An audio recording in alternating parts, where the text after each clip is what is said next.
ఉన్నతుడవు, కృపా సత్య సంపూర్ణుడవైన మా తండ్రి, నీ పరిశుద్ధ నామానికి కోట్లాది స్తోత్రాలు. నీవు చేసిన ఈ గొప్ప రక్షణ కార్యముకై వందనాలు.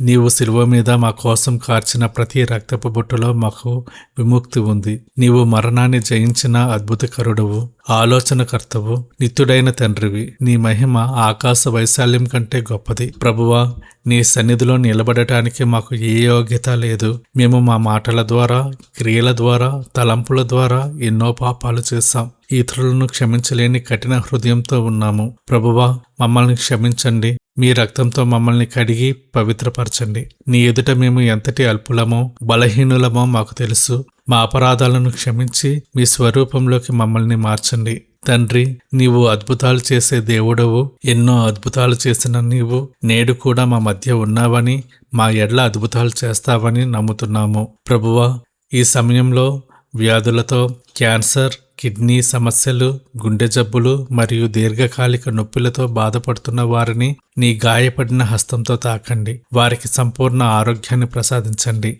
తండ్రి, అప్పుల బాధలో ఉండి ఆర్థిక ఇబ్బందులతో కృంగిపోతున్న వారిని విడిపించండి.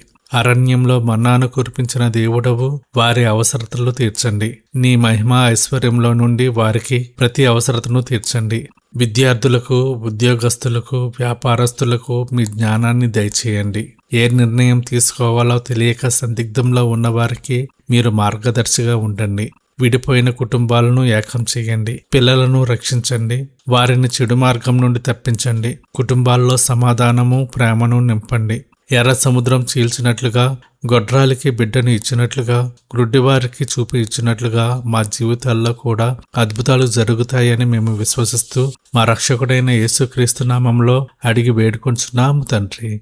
ఆమెన్.